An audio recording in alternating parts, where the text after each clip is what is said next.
Astaghfirullah. Bismillahirrahmanirrahim. Assalamualaikum warahmatullahi wabarakatuh.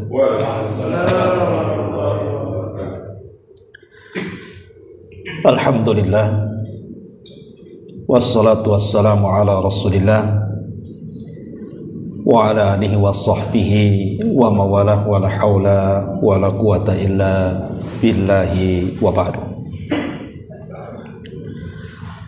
Pertama-tama dan yang utama, marilah kita memuji Allah subhanahu wa ta'ala dan juga salawat serta salam kita hadiahkan kepada Rasul kita Nabi besar Muhammad sallallahu alaihi wasallam.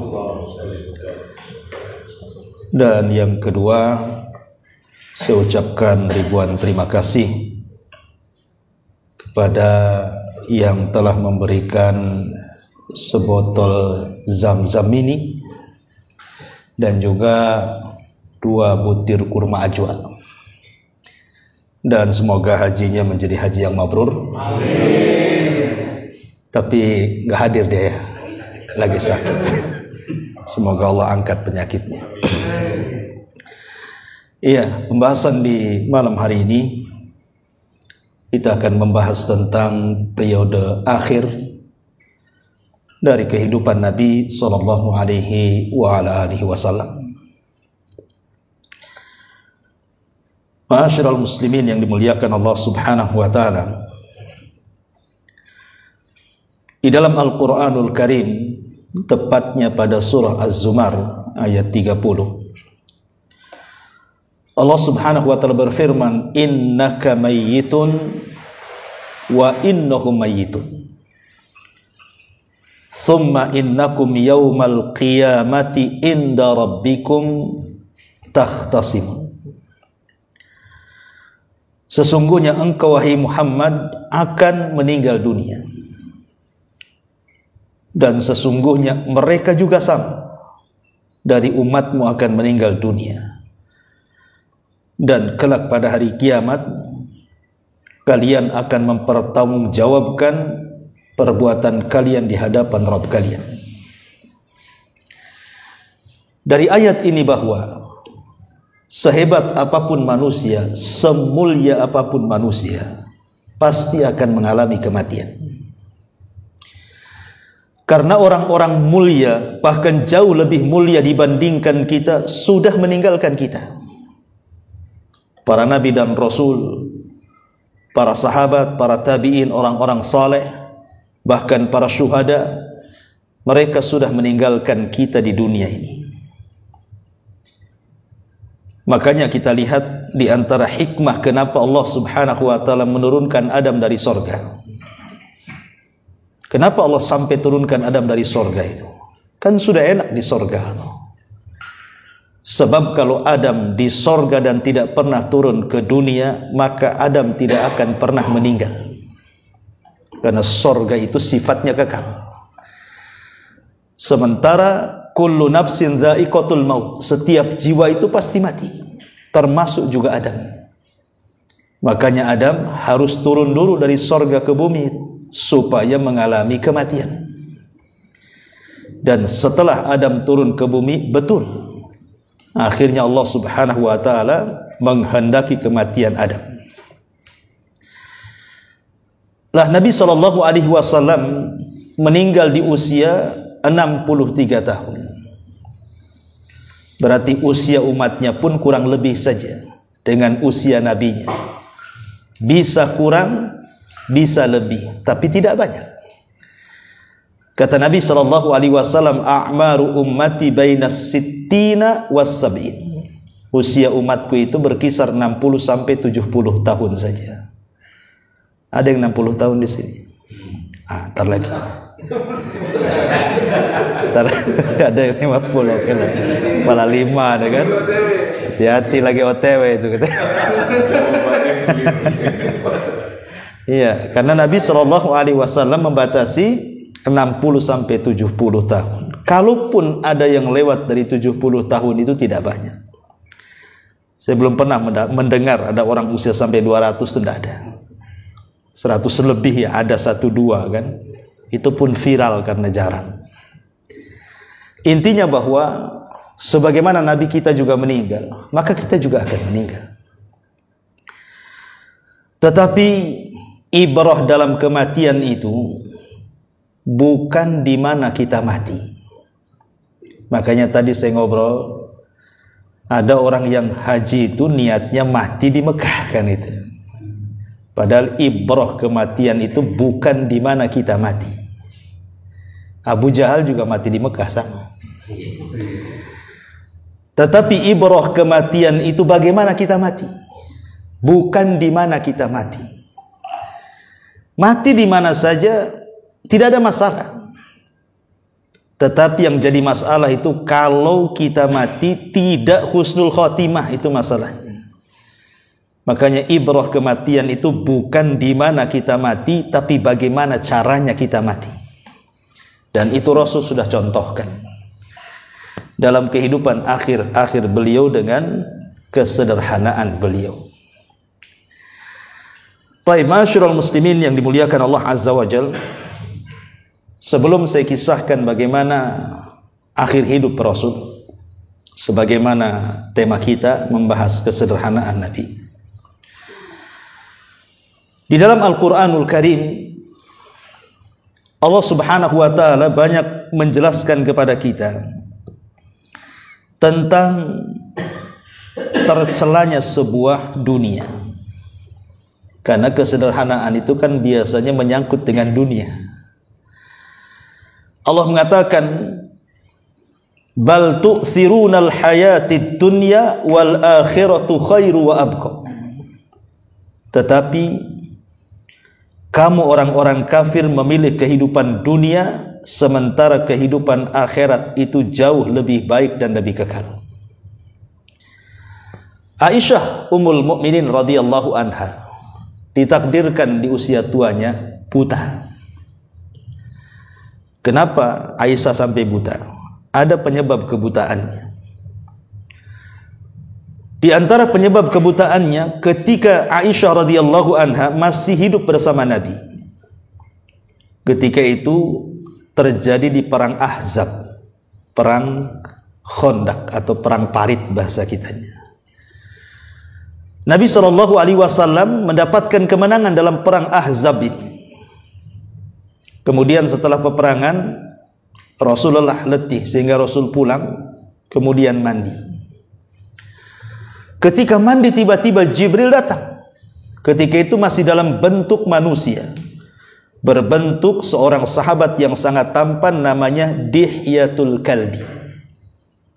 Dan itu sahabat yang paling tampan dari sahabat-sahabat muhajirin.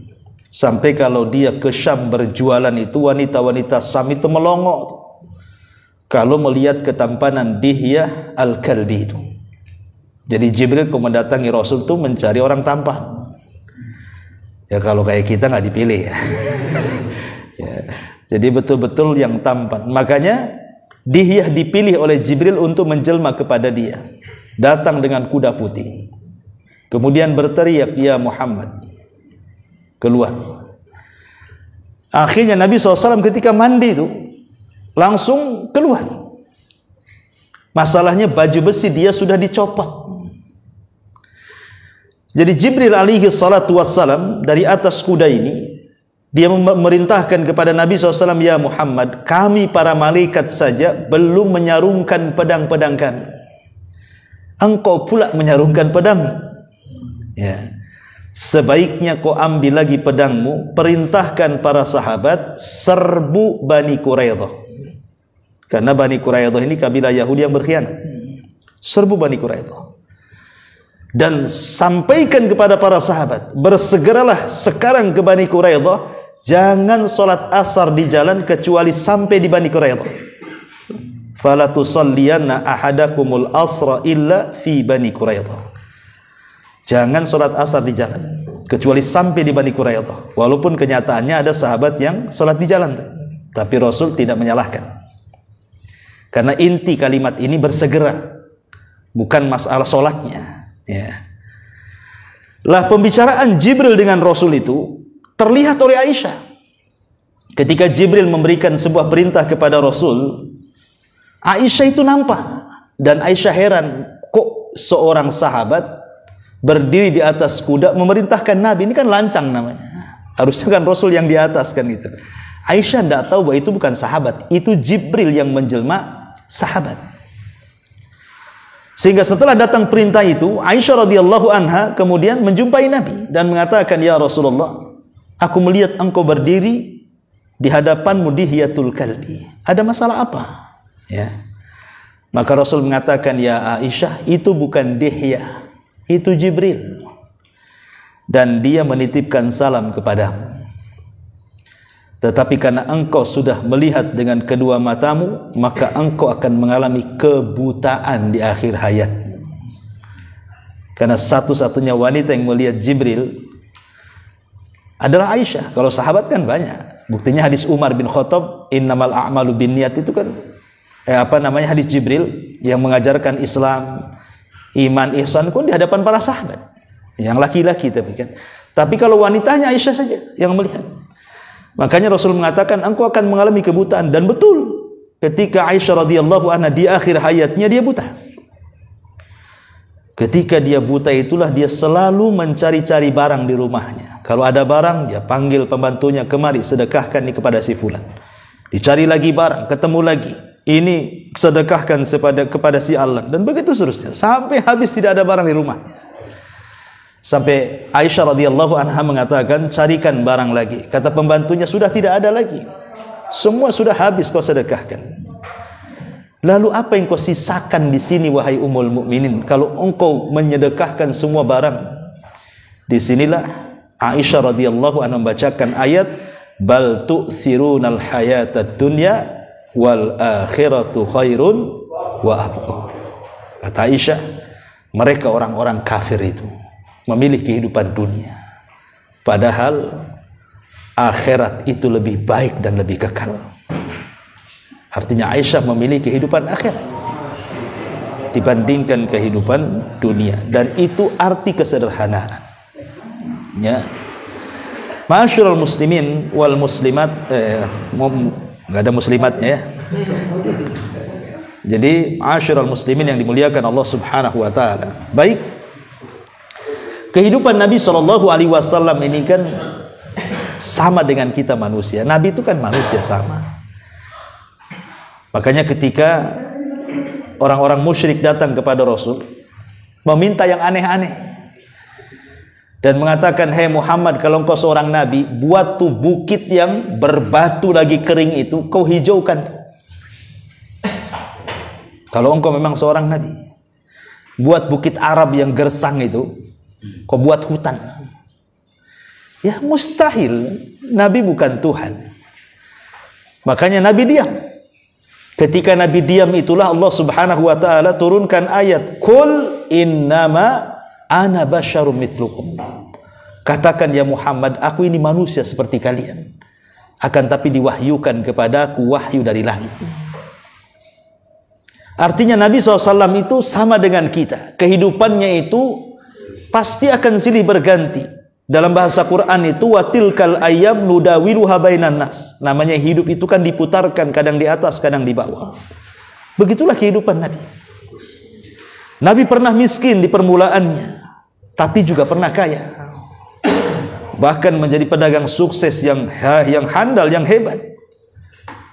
Kemudian ketika Nabi SAW hijrah ke kota Madinah, setelah diangkatnya beliau menjadi Nabi dan Rasul, dan setelah 10 tahun berdakwah, Aisyah radhiyallahu anha mengkisahkan, selama kami hijrah dari Mekah ke Madinah, Rasul sallallahu alaihi wasallam tidak pernah kenyang sampai wafatnya. Rasul setelah sampai di kota Madinah tidak pernah kenyang sampai wafatnya, kecuali kalau dia menjamu tamu.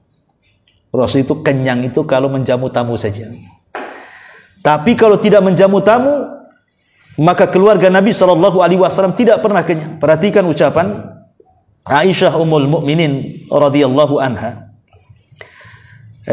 Ucapan daripada Malik ibn Dinar radhiyallahu an, beliau mengatakan, ma syabi'a Rasulullah sallallahu alaihi wasallam min khubziqatun wala lahmin illa ala dhaifin. Rasul sallallahu alaihi wasallam tidak pernah merasakan kenyang dari makan roti gandum kecuali kalau dia sedang menjamu tamu. Dan Aisyah radhiyallahu anha juga mengatakan ma syabi'a alu Muhammadin sallallahu alaihi wasallam min khubzi burrin ma'dumi thalathata ayyam hatta lahiqa billah. Keluarga Muhammad sallallahu alaihi wasallam tidak pernah merasakan kenyang karena makan roti gandum yang diberi idam, maksudnya kuah, dalam 3 hari sampai ia berjumpa dengan Allah subhanahu wa ta'ala alias wafat. Bahkan dalam riwayat Bukhari itu Aisyah mengatakan lewat kepada kami hilal 1 bulan, kemudian lewat kepada kami hilal berikutnya 2 bulan, kemudian lewat kepada kami hilal berikutnya 3 bulan. Apa kata Aisyah? Di dapur kami kompor-kompor kami tidak pernah menyala. Artinya kalau dulu tidak nyalakan kompor itu karena tidak ada yang dimasak. Kalau sekarang tidak nyala kompor itu karena COD. Beda ya. Itu beda kehidupan Rasul dengan kehidupan sekarang. Antum harus hati-hati kok. Nggak ada mehong-mehongnya kompor nih. Ini pasti nih COD kan gitu ya. Itulah zaman dulu seperti itu. Nabi SAW memang betul-betul sederhana hidupnya. Tidak ada yang dimasak. Apalagi kehidupan Rasul itu harus berbagi dengan ashabus suffah masalahnya. Lah ashabus suffah itu jumlahnya bukan 1-2 orang. Mencapai 90 sampai 100 orang tuh. Yang tinggal di Masjid Nabawi itu ashabus suffah itu. Dan makan mereka sebagian besar dari istri-istri Nabi. Sementara istri-istri Nabi ya dari Nabi lah kan begitu. Sebagai suami. Tapi hebatnya luar biasa. Satupun istri Nabi SAW tidak pernah mengeluh. Itu hebatnya. Pernah 1 kali mengeluh, hanya 1 kali saja. Seumur hidup Nabi SAW berumah tangga itu, pernah istri beliau itu mengeluh 1 kali. Kalau istri antum tak tahu, berkali-kali kan itu. Mungkin setiap hari ngeluh. 1 kali. 1 kali untuk iya betul. 1 kali pagi, 1 kali siang, 1 kali malam. Besoknya gitu lagi. Subhanallah. Iya. Itu curhatan hati itu betul. Ya. Jadi 1 kali itu saat Hafsah kalau tidak salah, Hafsah dan riwayat Bukhari kalau tidak salah itu. Dan saya lupa siapa namanya. Memberikan pengaruh kepada istri-istri Nabi yang lainnya untuk menaikkan nafkah, menaikkan tambahan belanja. Dari sini kita tahu bahwa istri-istri Nabi itu manusia juga, pengen kalau belanjanya ditambah. Kalau istri antum manusia bukan, kita tahu. Artinya bahwa istri-istri Nabi juga inginlah kalau ditambahlah uang belanja. Tapi kan Nabi sudah berusaha. Tapi mereka ngotot. Akhirnya kemudian Nabi SAW mendihar mereka. Apa mengilah? Apa bukan mendihar? Mengilah. Mengilah itu tidak menggauli sampai hampir 1 bulan. Lah ketika Nabi SAW tidak mau dekat dengan istrinya, semua istri ditinggal sama dia, dan dia hidup sendiri di rumahnya. Umar ibn al-Khattab radhiyallahu anhu ini merasa.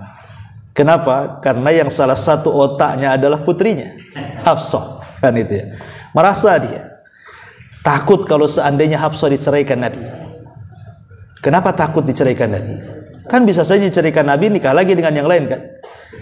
Karena semua sahabat itu ingin mendapatkan hubungan bukan hanya di dunia, sampai ke akhirat.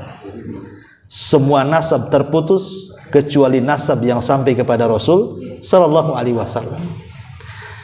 Makanya kemudian Umar datang kepada Rasul.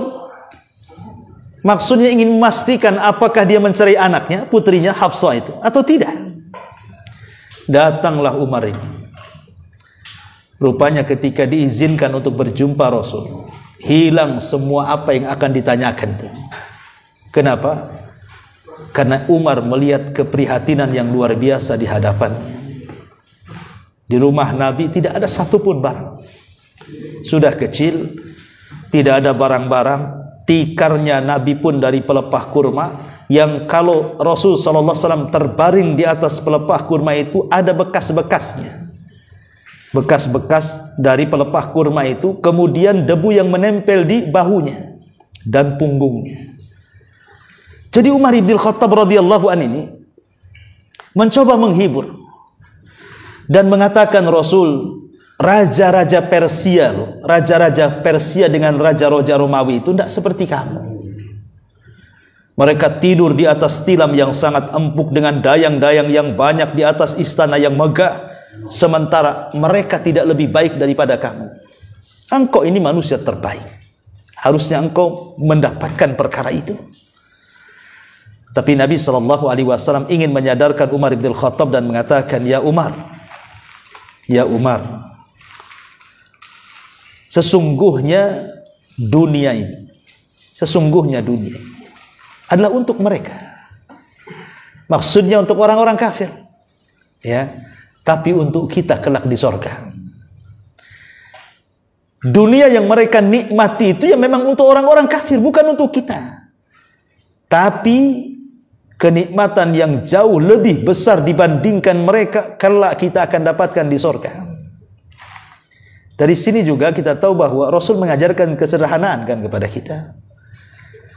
Bukan berarti Rasul tidak sanggup ingin seperti Raja Persia dan Romawi. Rasul bisa. Bahkan Rasul ditawarkan oleh Allah Azza wa Jalla, apakah engkau ingin mau hidup selamanya dan aku berikan kekuasaan yang luas, ataukah engkau meninggal dan kembali menemui teman-temanmu di Rafiqil A'la? Tapi Rasul menolaknya kan. Dia lebih baik meninggal dan berjumpa dengan teman-temannya di sorga. Ma'asyiral muslimin yang dimuliakan Allah Azza wa Jalla, syahidnya adalah bagaimana istri si Nabi pernah juga protes kan gitu kepada Nabi, gara-gara hanya ingin dinaikkan tambahan belanjanya. Tapi itu hanya satu kali. Karena ketika itu turun ayat pilihan dan mengatakan kalau mereka menghendaki kehidupan dunia, berikan, jangan kau kurangi. Tapi setelah itu ceraikan dengan baik-baik. Ya. Tapi kalau mereka memilih engkau, memilih Allah dan dirimu, maafkan mereka. Terima mereka sebagai istrimu. Buat sikap kayak gini. Kalau istri antum minta tambahan belanja, bisa nggak? Nggak yakin nggak bisa. Muka-muka takut istri mana bisa. Sebelum ngomong udah mikir gitu ya kan? Iya, soalnya takut. Ya, kalaupun nambah sembunyi-sembunyi. Jadi itu hanya satu kali. Habis itu mereka sadar. Dan selepas itu istri Rasul tidak pernah mengeluh lagi. Dalam kondisi apapun, makan ataupun tidak makan. Bahkan Nabi SAW itu kalau pagi-pagi berputar tuh ke istri-istrinya dan mengatakan, hal indakum syai', ada enggak makanan yang bisa kumakan, kata Rasul. Kata istri-istrinya, tidak ada wahai Rasul. Apa kata Rasul? Idzan inni shaim, ya sudah saya puasa saja. Itu kan enak. Kalau kita kan tidak. Kenapa kau tak masak? Pertanyaannya, kenapa kau tak masak? Bukan ada enggak makan yang dimakan? Jadi bagaimana Nabi SAW mengajarkan kepada istrinya, sudah, kalau gitu saya puasa sajalah. Kan itu ya. Dan ini menunjukkan kesederhanaan namanya. Bahkan kalau Nabi SAW itu dalam riwayat pecah itu gelasnya, tumbang pecah. Tidak dibuang oleh Nabi, ditempel. Bayangkan gelas itu ditempel lagi, dirangkai lagi, ditempel lagi, dipakai lagi. Kalau kita gelas pecah mana ada, dibuanglah, beli baru. Kita ini jangan lagi rusak, nggak rusak aja diganti. Handphone belum rusak tuh, gara-gara ada model baru kan gitu, diganti.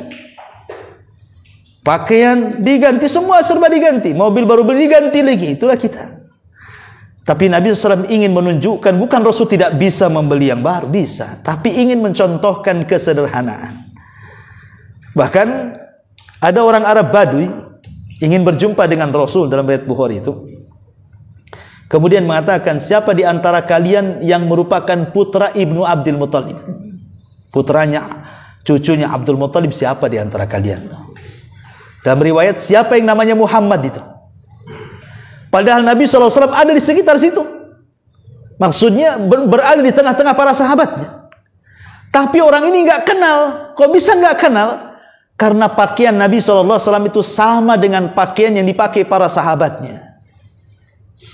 Kalau sekarang kan tidak. RT saja tahu, RW saja paham kan itu. Entah dari rumahnya, dari pakaiannya, orang tahu ini RT, nampaknya RT. Dari mana tahu? Tampangnya tahu itu, tampang RT itu. Sudah paham kita ini, baru RT udah tahu ke tampangnya. Oh, apalagi sudah ya anggota dewan, apalagi di atas itu menteri, udah paham lah kan gitu ya.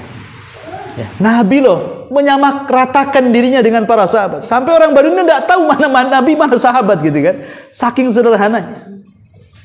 Dan urusan makan juga, sampai-sampai Nabi SAW mengatakan dalam sebuah hadis, kata Nabi SAW, man asbaha minkum amina fi syirbihi mu'afan fi jasadihi indahu qutu yaumihi faka'annama hizat lahu dunya.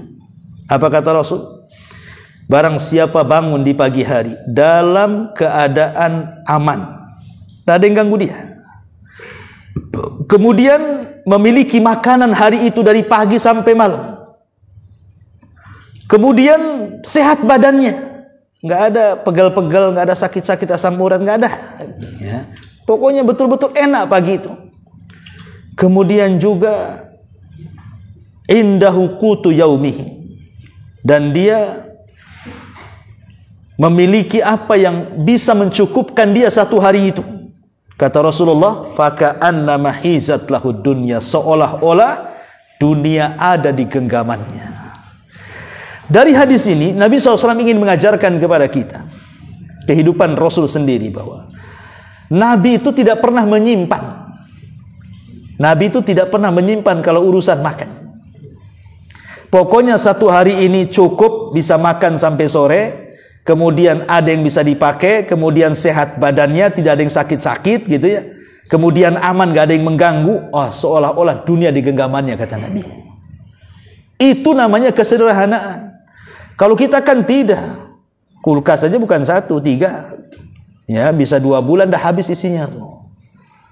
Belum lagi uang di ATM kan gitu, warung Padang aja bisa dibeli ya. Itu kita kan gitu ya. Karena kehidupan kita ini tidak sesederhana Nabi. Hanya ceritanya saja kita dengar Nabi sederhana, tapi tidak mau mengikuti kesederhanaan Nabi. Maunya mengikuti Nabi kaya, itu saya mau kaya. Kalau Nabi sederhana, saya harus kaya kan. Jadi gitu ya kan. Itulah fitrah manusia, memang cenderung syahwatnya yang menguasai dibandingkan syariatnya ya. Ma'asyiral muslimin yang dimuliakan Allah Subhanahu wa taala, makanya ada doa yang selalu dipanjatkan Nabi sallallahu alaihi wasallam, Allahumma ja'al rizqa ali Muhammadin quta. Ya Allah, jadikan rizki Muhammad itu dan keluarganya merupakan makanan yang bisa mencukupi saja, tidak berlebihan ya.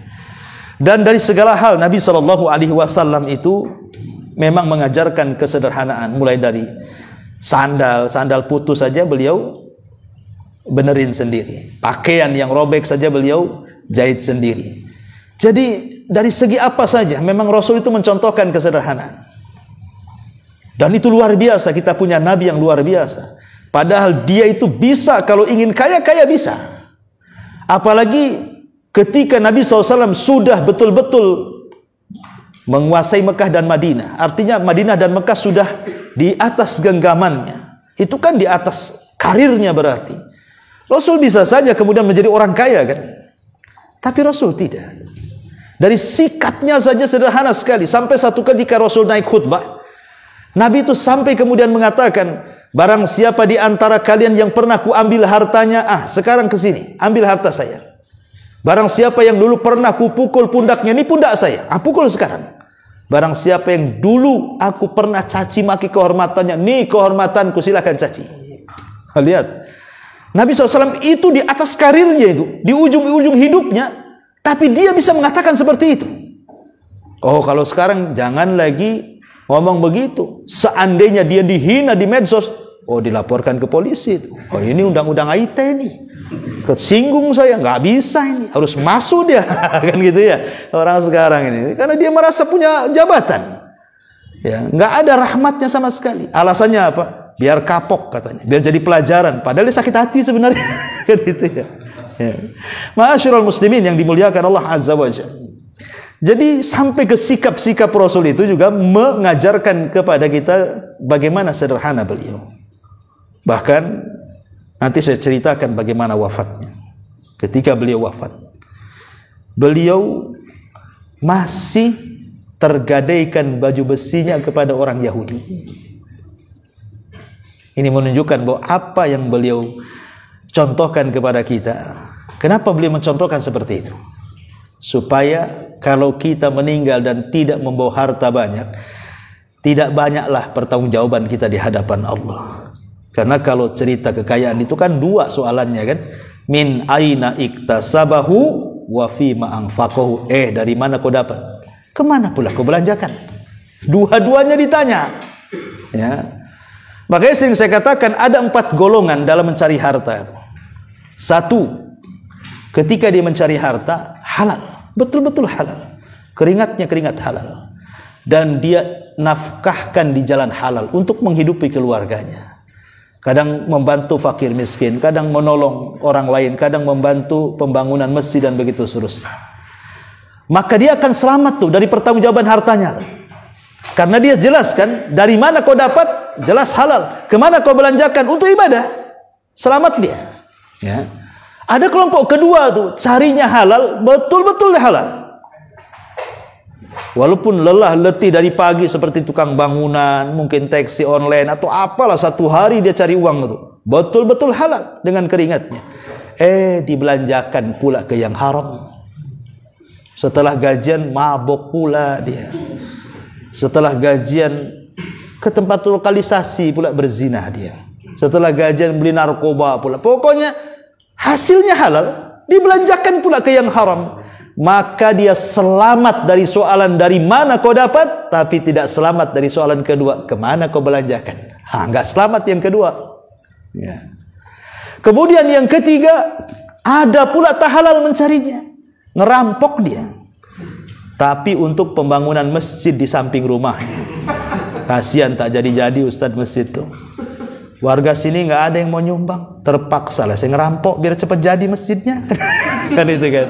Jadi itu hasil apa? Carinya haram, dibelanjakan ke yang bagus, ibadah halal.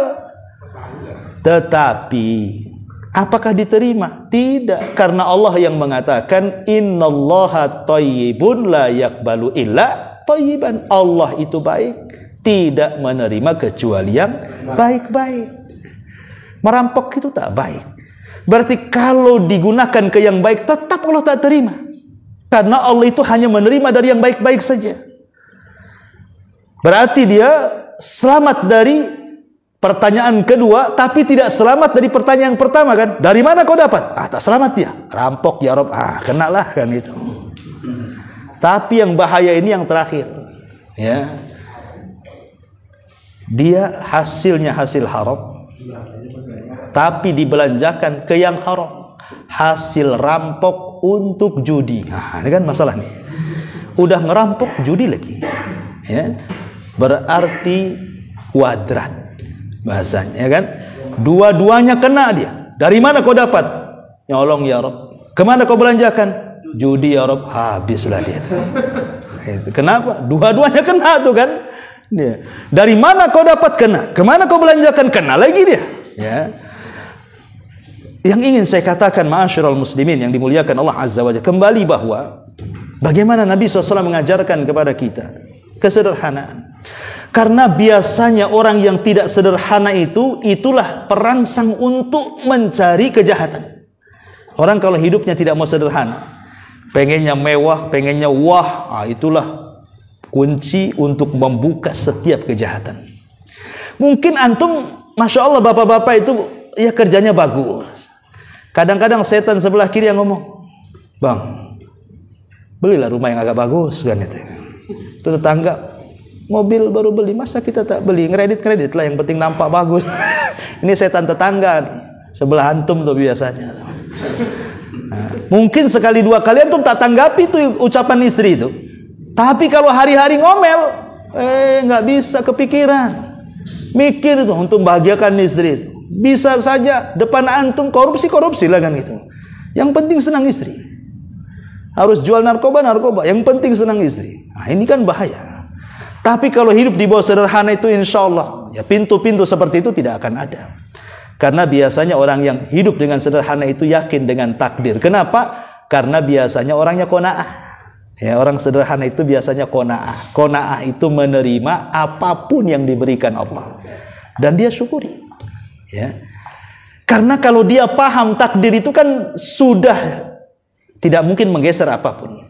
Makanya orang kalau beriman kepada takdir, ikhwan, tidak mungkin dia berbuat jahat. Tidak mungkin dia merampok, tidak mungkin dia mencuri, tidak mungkin dia korupsi. Tidak mungkin kalau orang beriman dengan takdir itu. Kenapa? Walaupun Anda maling, walaupun Anda mencuri, walaupun Anda korupsi, kalau takdirnya segitu, ya segitu saja. Tidak mungkin bertambah. Walaupun diupayakan gitu kan. Oh, ketika dia mencuri dapat banyak, tapi hilangnya juga cepat, karena itu bukan takdir dia. Bisa kaya dengan itu. Ya. Dan ketika Anda bersedekah pun bukan berarti mengurangi harta kita. Itu maksudnya. Kita bakhil karena kejahatan kita tidak menambah harta, kita sedekah pun bukan berarti mengurangi harta. Nah, itu loh. Itulah keimanan kepada takdir sesungguhnya. Makanya orang yang qanaah, orang yang sederhana itu biasanya hidupnya lebih tenang, ya, lebih lapang kehidupannya itu. Baik, ma'asyiral muslimin yang dimuliakan Allah Azza wa Jalla, kita kaitkan dengan sejarah wafatnya Nabi sallallahu alaihi wasallam. Sepulangnya Nabi sallallahu alaihi wasallam dari Hajjatul Wada. Dan di Hajjatul Wada inilah turun firman Allah Subhanahu wa taala surah Al-Maidah ayat 3. Al-yauma akmaltu lakum dinakum wa atmamtu alaikum ni'mati wa raditu lakumul Islam madina. Pada hari ini kusempurnakan kepada kalian agama kalian, kusempurnakan nikmatku untuk kalian, dan kuridhoi Islam sebagai agama kalian.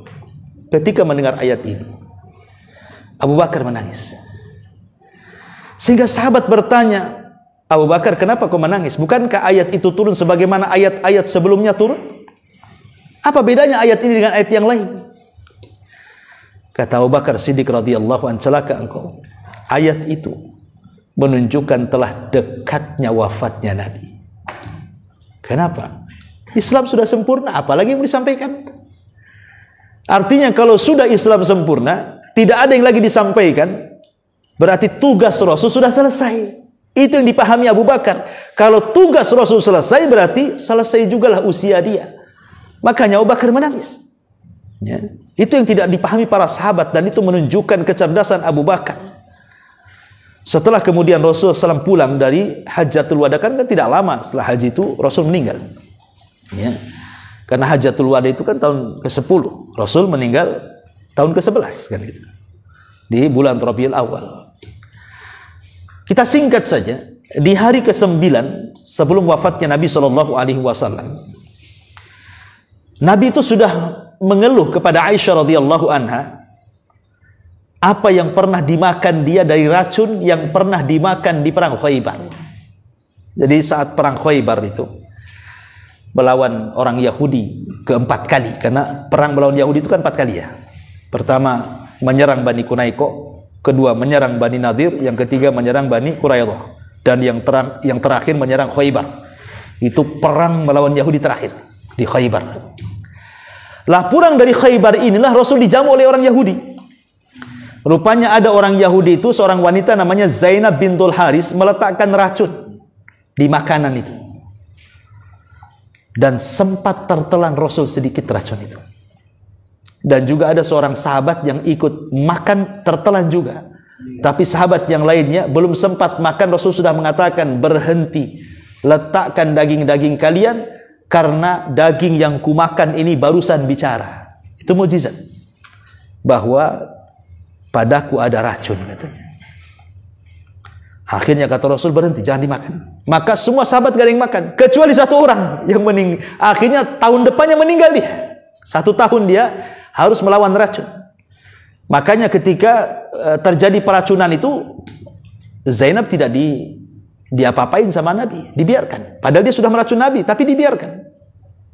Tapi setelah sahabat yang memakan itu mati 1 tahun setelahnya, baru Rasul mengatakan, tangkap Zainab, bunuh dia. Berarti dibunuhnya bukan karena meracun Nabi, karena qisas. Ya, karena dia sudah membunuh sahabatnya yang mati. Dalam Islam itu dibunuh. Jadi bukan karena mengqisas Nabi.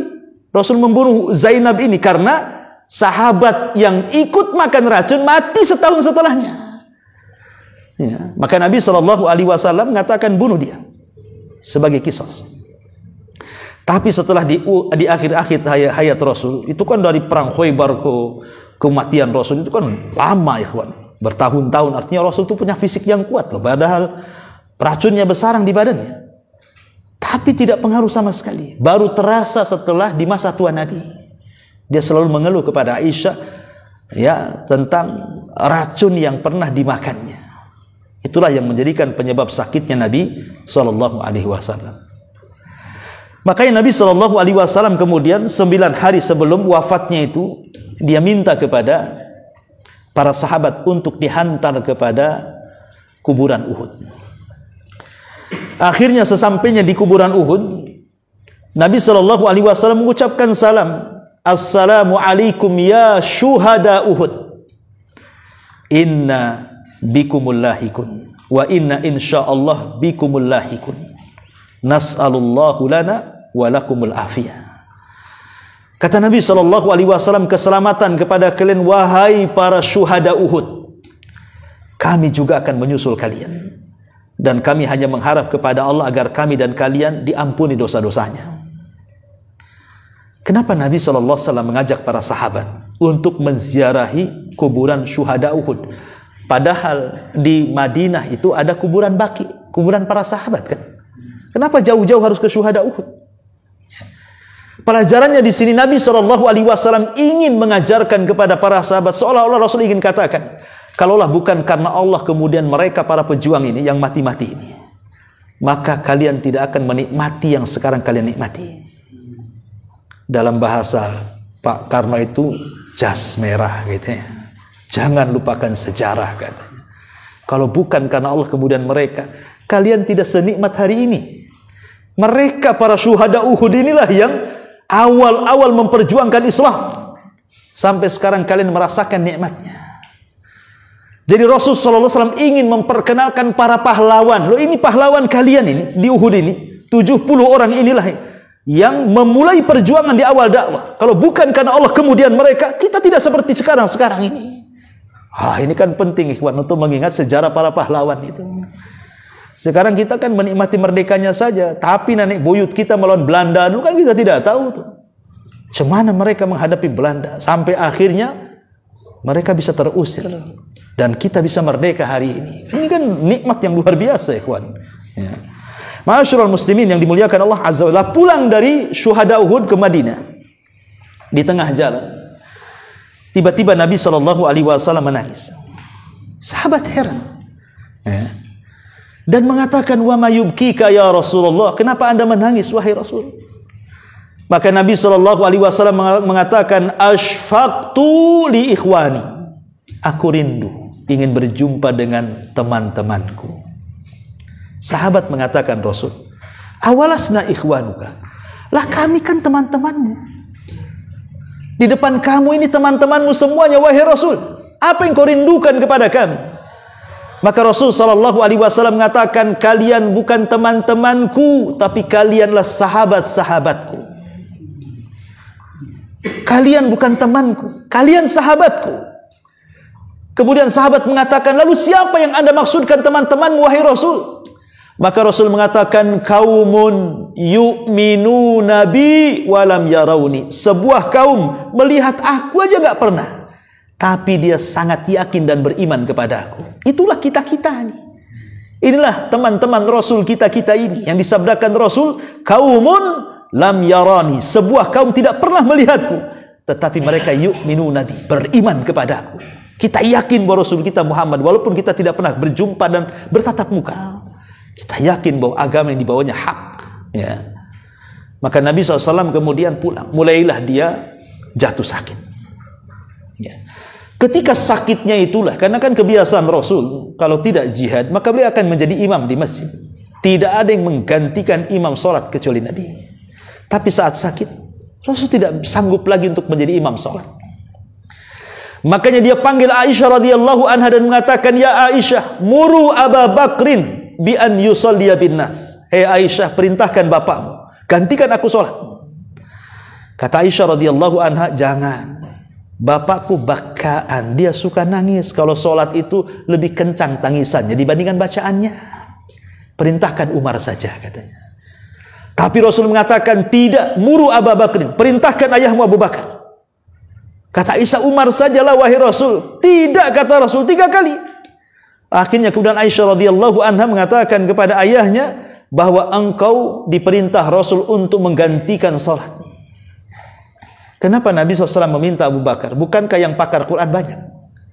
Yang pakar-pakar Quran itu banyak. Mu'ad bin Jabal pakar Quran, Ubay ibn Ka'ab lebih pakar lagi, Abdullah ibn Mas'ud luar biasa. Kenapa Rasul tidak merintahkan orang-orang ini yang pakar-pakar Quran untuk menjadi sholat?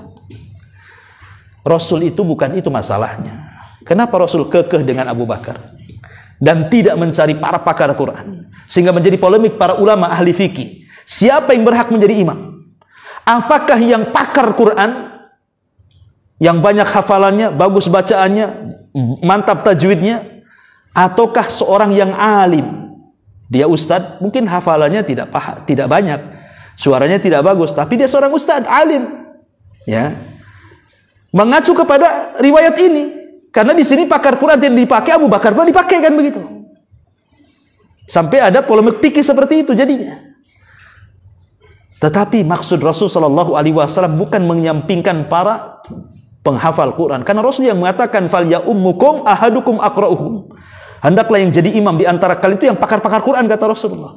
Tetapi khusus kali ini Rasul ingin mengatakan seolah-olah Rasul menunjuk Abu Bakar menjadi pengganti dia itu karena di sana ada rahasia suksesi kepemimpinan Abu Bakar sepeninggal Nabi. Itu masalahnya.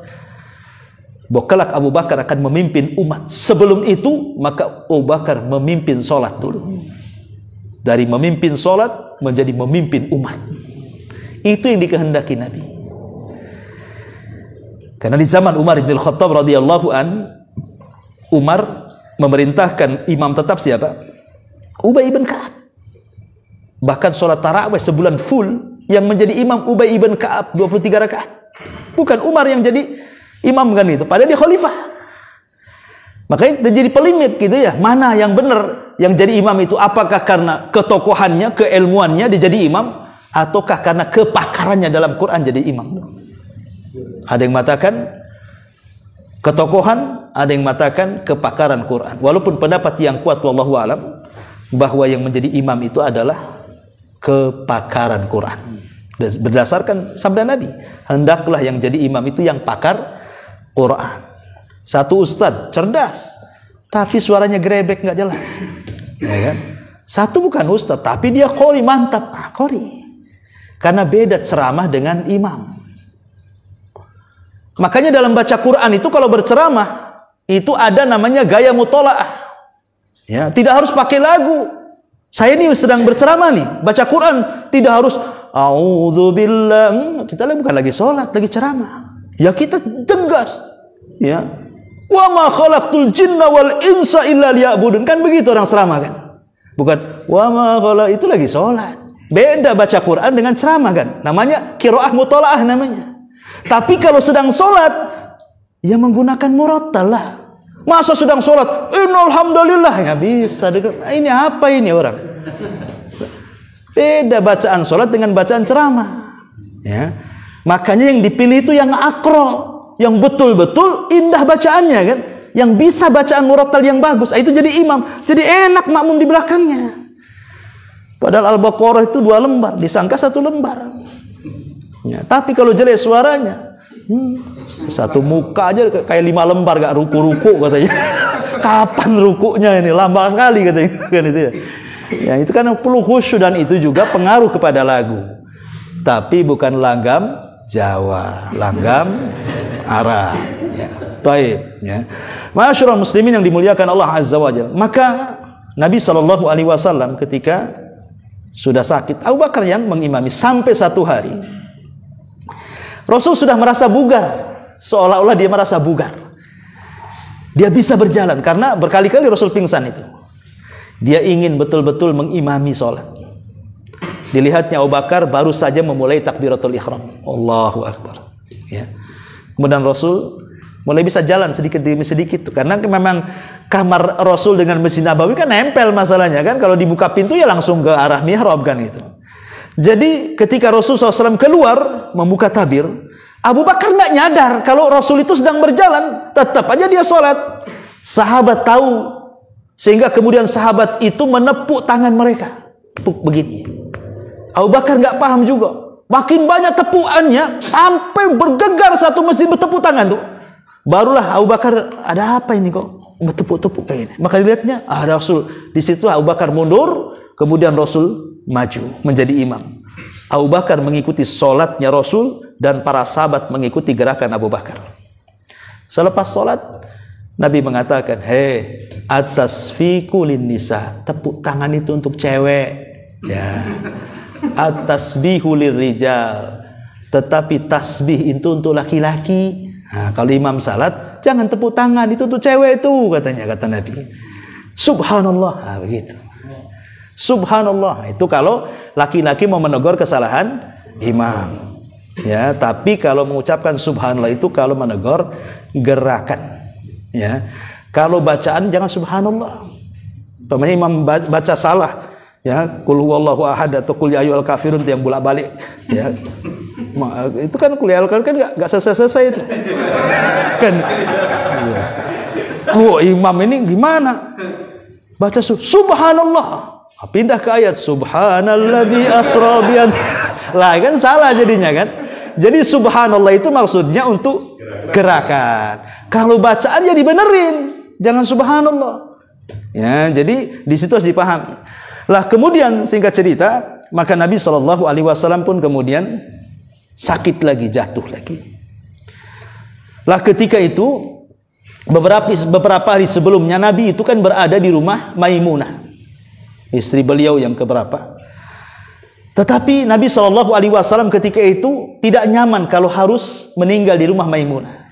Maka Rasul kemudian dengan keadilan beliau kepada istri-istrinya disuruh datang semua istri-istrinya.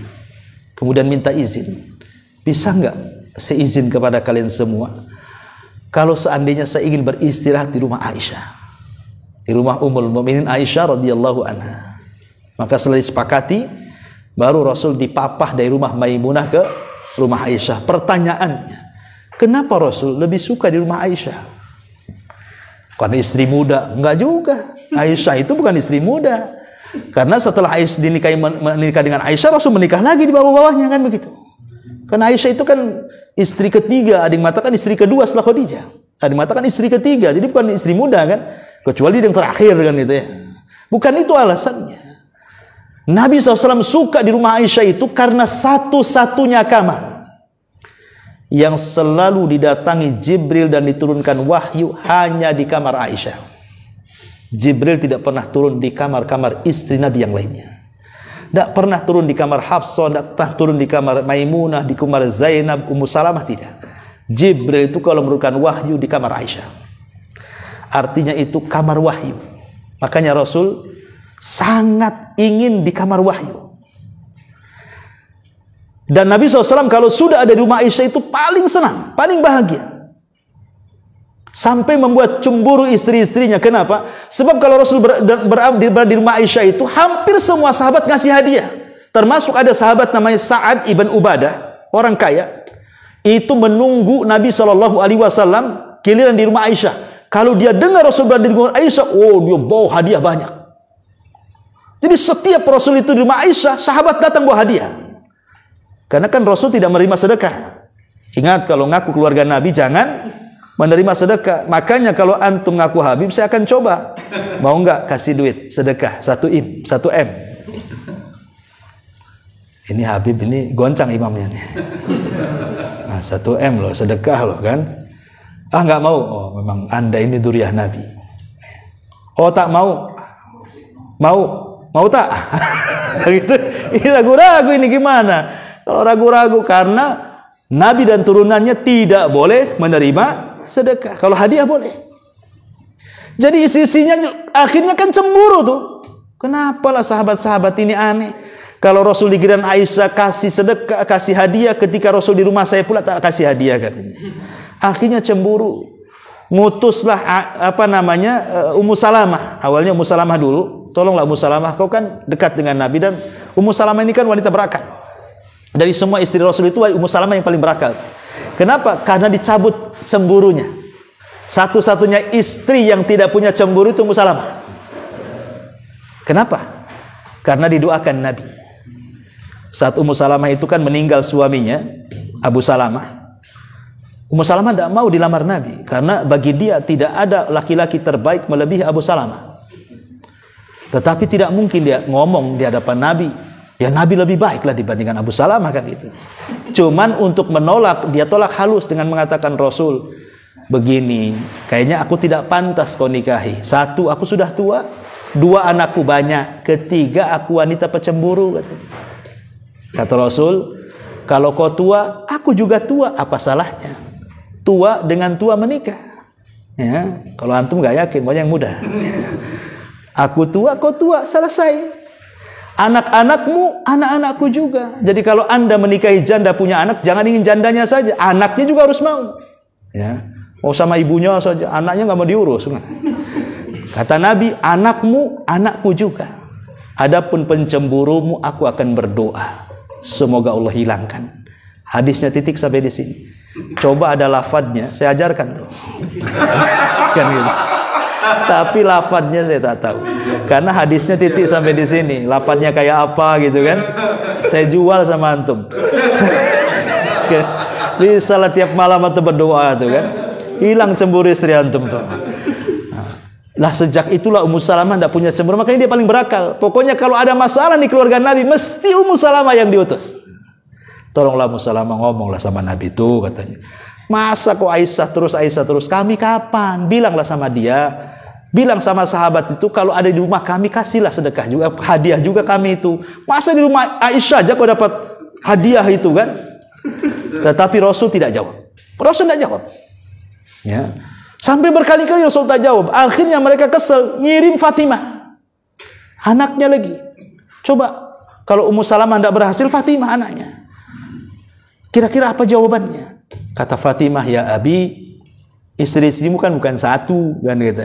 Masa kau melebihkan Aisyah, kau tidak melebihkan yang lainnya? Nah, maka Rasul menjawab, wahai Fatimah, saya ingin katakan, apakah kau mencintai abimu? Kata Fatimah, ya jelaslah kau bapakku. Maka kata Rasul, kalau kau mencintaiku, cintai wanita yang ku cintai. Selesai. Kalau kau mencintaiku, cintai juga wanita yang ku cintai. Dan tidak ada wanita yang ku cintai melebihi Aisyah. Nggak bisa ngomong lah. Kan itu. Kemudian Rasul berikan alasan, kenapa aku mencintai Aisyah?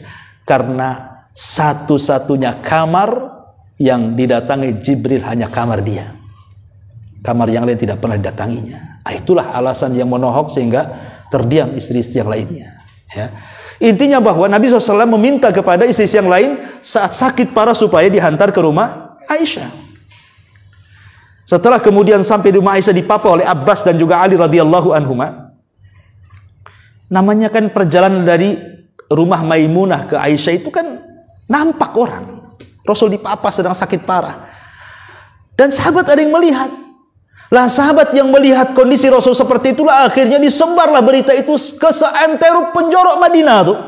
Akhirnya satu ke Madinah tahulah akhirnya Rasul sedang sakit parah itu. Maka mereka pun berbondong-bondong datang ke Masjid Nabawi. Mereka tinggalkan semua pekerjaan mereka karena ada isu Rasul sakit parah. Semua berhenti bekerja. Mereka semua datang ke Masjid Nabawi. Bergemuruhlah di Masjid Nabawi itu. Ya. Karena kekhawatiran mereka kepada Rasul, sampailah suara mereka ke dalam kamar Aisyah. Ya.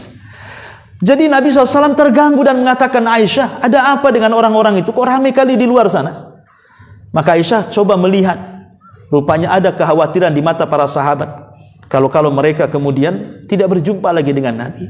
Maka Aisyah mengatakan, ya Rasulullah, ka'annahum takhafuna alaika. Seolah-olah mereka sangat mengkhawatirkan kamu. Oh, kalau begitu, panggil Abbas. Panggil Ali. Angkat aku ke mimbar. Akhirnya dengan lemahnya Rasul harus dipapah dari pembaringan sampai ke mimbar Masjid Nabawi, dan itu khutbah terakhir Nabi. Selepas itu tidak ada khutbah lagi. Ya. Itu khutbah terakhir Rasul. Sedang sakit parah naik di atas mimbar.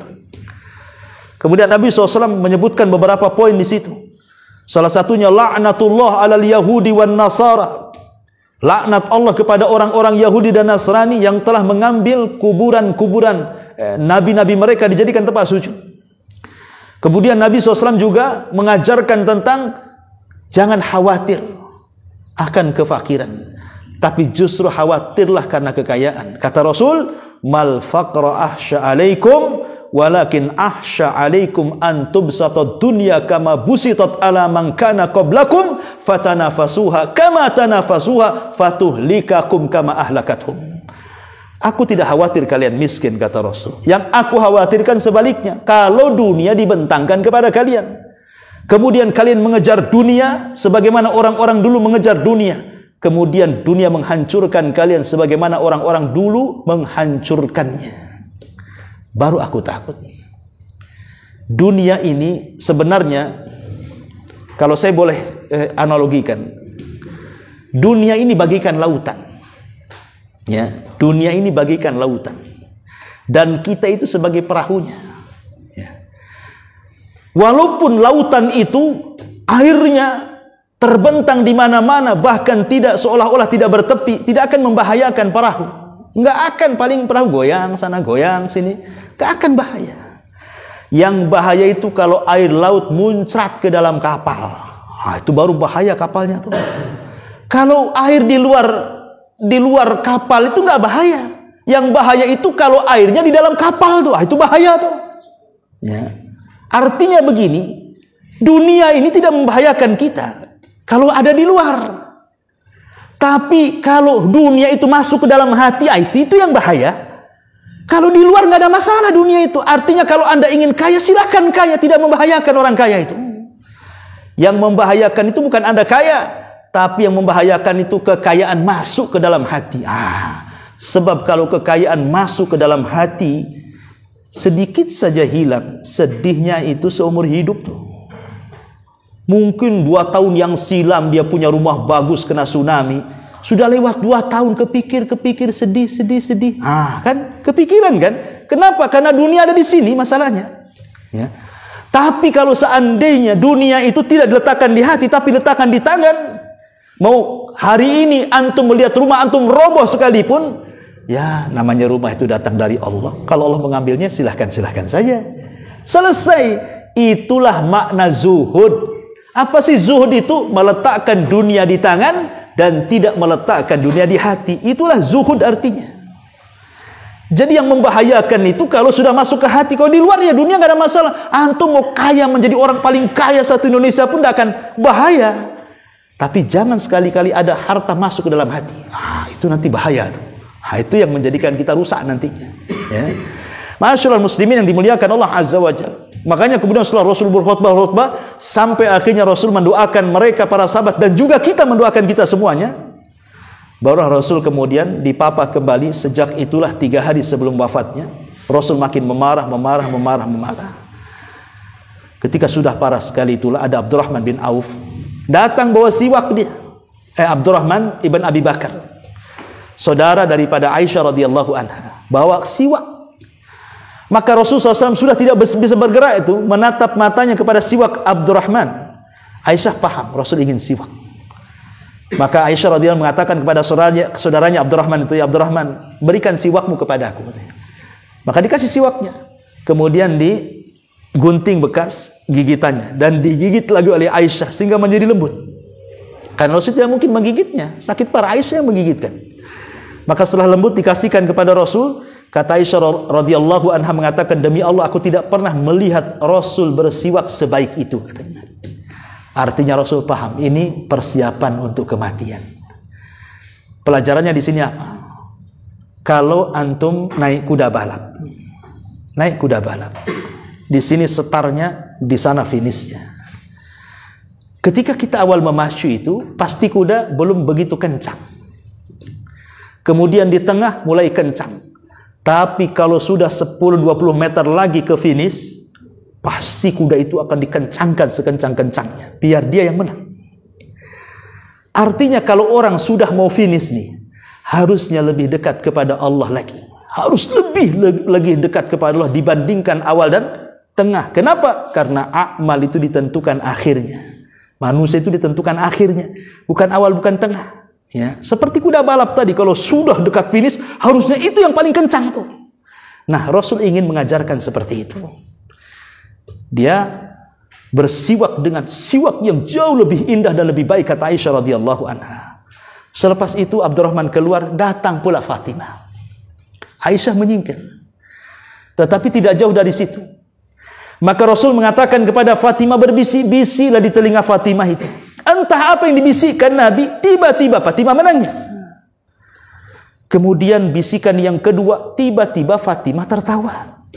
Aisyah nih yang nengok heran, macam mana kok Fatimah bisa sekali-kali menangis, sekali-kali tertawa ketika dibisikkan oleh Nabi itu.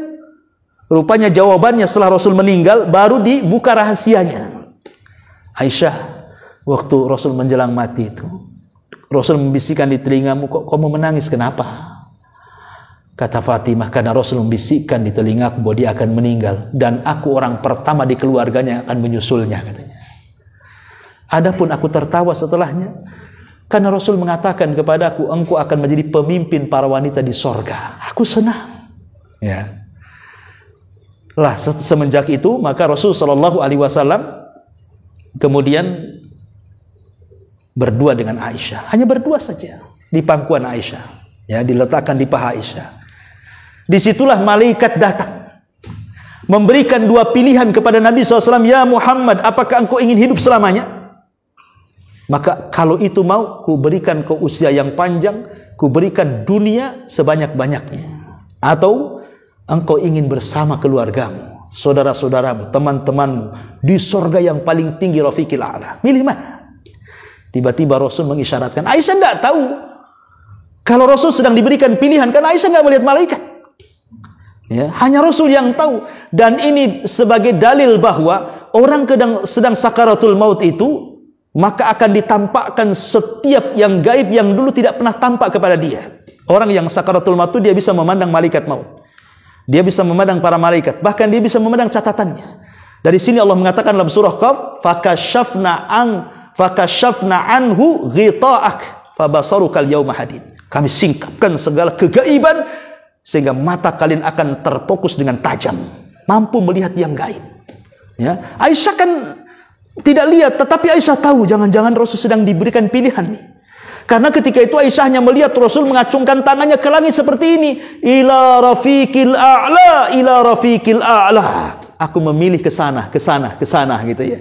Kemudian Rasul pun seolah-olah merasakan sakit dan mengatakan, ala wa inna lil mauti la sakarat. Sesungguhnya dalam kematian itu adalah rasa sakit. Kalau Rasul saja sakit ketika kematiannya, apalagi kita. Tapi sakitnya seorang mukmin saat kematian boleh jadi itu penggugur dosa terakhir dia. Tapi sakitnya orang kafir saat kematian boleh jadi itu awal azab bagi dia. Maka Rasul SAW tiba-tiba mengatakan kepada Aisyah, di depan sana malaikat maut meminta izin. Aisyah tidak dengar, ya. Tapi Rasul mengatakan malaikat sedang meminta izin masuk. Di situ ada Jibril dan ada malakul maut. Datang kepada Rasulullah meminta izin untuk dicabut nyawanya. Maka Jibril alaihi salatu wassalam mengucapkan salam. Assalamualaikum ya Muhammad. Waalaikumsalam ya Jibril. Kata Jibril, bersamaku malakul maut. Dia Allah izinkan untuk mencabut nyawamu. Maka malaikat Jibril mengatakan, ya ayyatuhan nafsut thayyibah. Wahai jiwa yang baik. Wahai jiwa yang baik. Ukhruji, keluarlah, ila radiyatan mardiyah, kepada keredaan dan kerelaan Allah Subhanahu wa taala. Ya ruha Muhammad ibn Abdillah, wahai ruh Muhammad ibn Abdillah, keluarlah. Akhirnya kemudian keluarlah pelan-pelan. Dan ingat ya, kalau orang meninggal itu pertama kali ruh itu melesat dari mana? Dari kaki.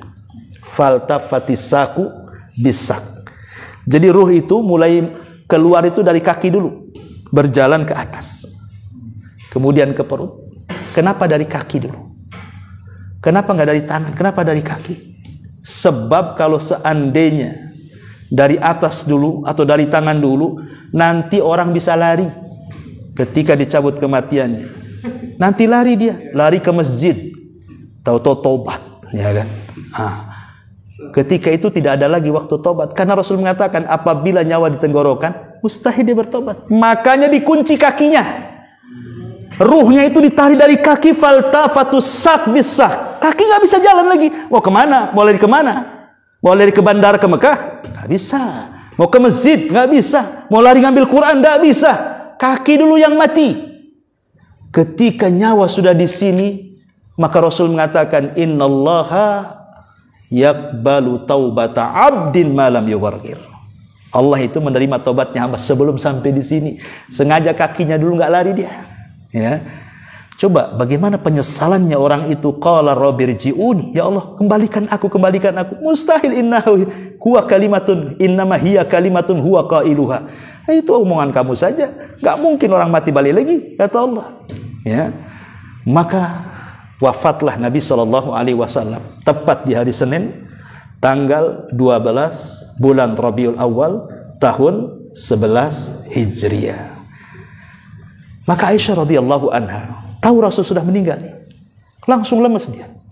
Apa yang harus dikatakan? Dia hanya berteriak-teriak, mata Rasulullah, mata Rasulullah. Rasul sudah meninggal, Rasul sudah meninggal. Dengan lemasnya dia buka pintu menuju Masjid Nabawi itu. Semua sahabat menanti-nanti berita ketika Ummul Mukminin menghabarkan mata Rasulullah, meninggal Rasulullah. Semua para sahabat menangis. Satu kota Madinah, sampai Ali tidak bisa berdiri karena lemas mendengar Rasul meninggal. Utsman seperti anak-anak, jalan sana jalan sini, nggak percaya Rasul meninggal. Umar pulang ke rumahnya, ngambil pedang, kemudian mengatakan, hei, siapa yang mengatakan Rasul meninggal, ku penggal lehernya. Dia tidak meninggal, dia sedang pergi 40 hari saja, itu akan kembali. Nanti kalau sudah hidup, nanti ku patahkan kaki tangan munafik itu. Tidak ada yang tenang. Kalau Ali, Utsman, Umar tidak tenang, macam mana sahabat yang lain? Ya, rupanya hanya satu sahabat yang bisa menenangkan semua sahabat, Abu Bakar. Dari kejauhan dia datang, mendengar Rasulullah SAW meninggal, langsung masuk ke kamar Aisyah radhiyallahu anha. Kemudian dibukanya penutup wajah Rasul, diciumnya kening Rasul dan mengatakan, tibta hayyan wa mayyitan ya Rasulullah. Sungguh engkau sangat indah kondisimu, baik hidup ataupun mati, wahai Rasul. Kemudian setelah ditutup menangis, naik di atas mimbar. Dia coba tenangkan Umar. Hei Umar, diam, uskut, diam, duduk. Tapi Umar tidak, tetap dia memegang pedang, kemudian berteriak-teriak, siapa yang mengatakan Muhammad mati, ku penggal lehernya, katanya. Sampai akhirnya Abu Bakar tidak mempedulikan Umar, biarkan dia menjerit-jerit, naik pula di atas ke mimbar. Disitulah kata Abu Bakar Siddiq radhiyallahu anhu mengatakan, ayyuhan nas, man minkum ya'budu Muhammadan fa inna Muhammadan qad mat. Siapa di antara kalian yang menyembah Muhammad, Muhammad sudah mati, dia akan hidup lagi. Wa man kuntum ta'budullaha, tapi kalau di antara kalian masih tetap menyembah Allah, fa innallaha hayyun la yamut. Allah itu zat yang maha hidup dan tidak pernah akan mati.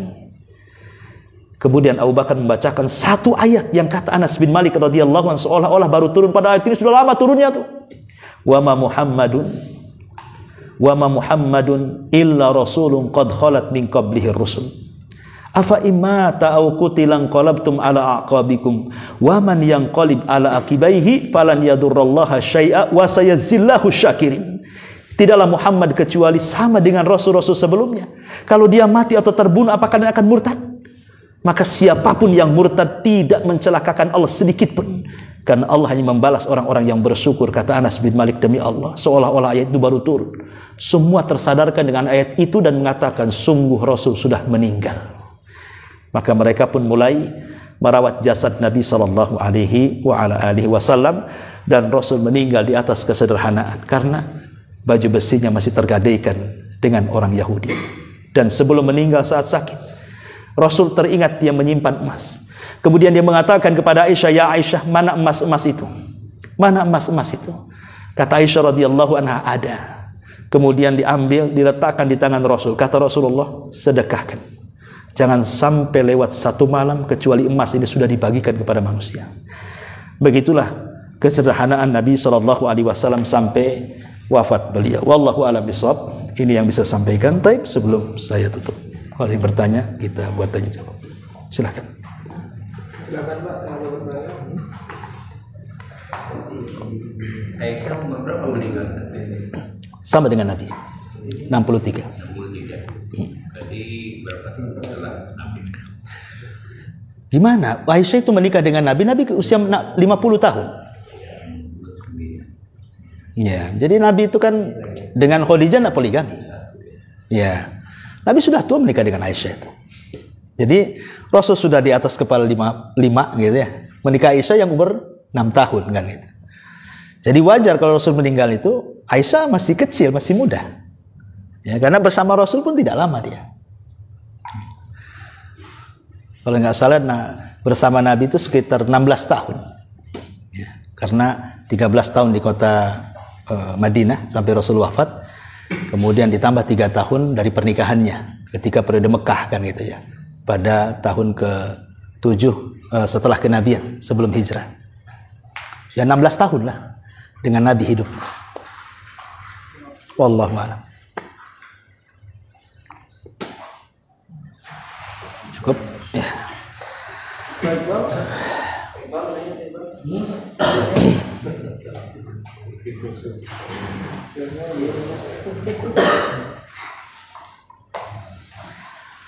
Ya, saya kira cukup karena sudah hampir jam 10 ya. Ya, mulainya saja setengah 10 ya, jadi selesai jam 10. Ya, subhanakallah bihamdika asyhadu an la ilaha illa anta astaghfiruka wa atubu ilaik. Allahu ta'ala alam. Assalamualaikum warahmatullahi wabarakatuh.